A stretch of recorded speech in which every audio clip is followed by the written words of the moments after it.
என்ன யோசிச்சுக்கிட்டு இருக்க? இந்த பாலை குடி. நானே பசு மடியில கறந்தது. உனக்காக பாலை சுண்ட காய்ச்சி எடுத்துட்டு வந்திருக்கேன். குடிச்சு பாரு டாக்டர். அமிர்தம் மாதிரி இருக்கும். நான் அப்புறமா குடிச்சுக்கிறேன். பால் ஆறதுக்குள்ள குடிச்சிரு டாக்டர். சரி நீ ரூம்ல படுத்துக்க, நான் வெளியில வராண்டால படுத்துக்கிறேன். ஒரு நிமிஷம் சிந்து. என்ன டாக்டர்? எங்க போய் படுத்துக்க போறேன்னு சொன்ன? வெளியில வராண்டால. இல்ல நீ அங்கெல்லாம் படுக்க வேணாம், இங்க ரூம்லயே படுத்துக்கோ. என்ன டாக்டர் சொல்ற? நான் உன் கூட ரூம்ல படுத்துக்கணுமா? நிஜமாவா சொல்ற? நீ மாறிடுவேன்னு தெரியும், ஆனா இவ்ளோ சீக்கிரமா மாறுவேன்னு நான் எதிர்பார்க்கவே இல்ல டாக்டர். ரொம்ப தேங்க்ஸ் டாக்டர். என்ன முழு போதையில இருக்கான்? ஏன் ரூம் டோரை லாக் பண்றான்? உனக்கு கொஞ்சம் கூட அறிவு இல்லையா? ஓசில கிடைக்குதுன்னு இப்படியா குடிச்சிட்டு வருவேன்?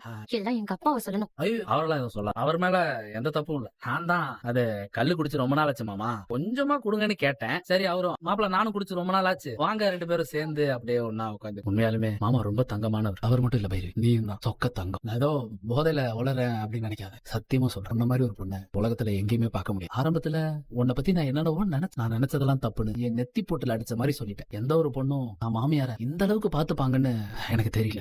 ஆனா நீ எங்க அம்மாவை குழந்தை மாதிரி பாத்துக்கிற பைரவி, சத்தியமா சொல்றேன். நீ எங்க அம்மாக்கு தைலம் தேய்ச்சி விட்டது, காலமிக்க விட்டது இப்பவே முடிவு பண்ணிட்டேன். அம்மாக்கு அப்புறம் நிச்சயமா சொல்றேன், உனக்கு நான் கொஞ்சம் கூட பொருத்தமே இல்லாத. நான் இந்த வீட்டுக்கு எதுக்காக வரேங்கிறத முன்னாடி அசம்ஷன் பண்ணி கிளவரா கிஃப்ட் எல்லாம் எடுத்து மறைச்சு வச்சுட்டு ஒண்ணுமே தெரியாத மாதிரி நடிச்சிட்டு இருக்கீங்க. சொல்லு ஸ்னேகா. என்ன பண்ணிட்டு இருக்க சிவா? ரூம்ல தான் இருக்கேன். ஹாஸ்பிடல்ல ஒரு எமர்ஜென்சி கேஸ் அட்டெண்ட் பண்ண இருக்குன்னு சொல்லிட்டு உடனே கிளம்பி வா சிவா. நீ எதுக்கு அவ வீட்ல ஸ்டே பண்ணணும்? ஸ்னேகா, நான் அப்பவே சொன்னேன், அன்னபூர்ணி பெரியமா சொன்னதுனால தான் நான் இங்க வந்திருக்கேன். மறுபடியும் ஏன் அதை பத்தியே பேசுறேன்? நான் காலையில ஹாஸ்பிட்டல் வரேன், நீ ரிலாக்ஸா இரு.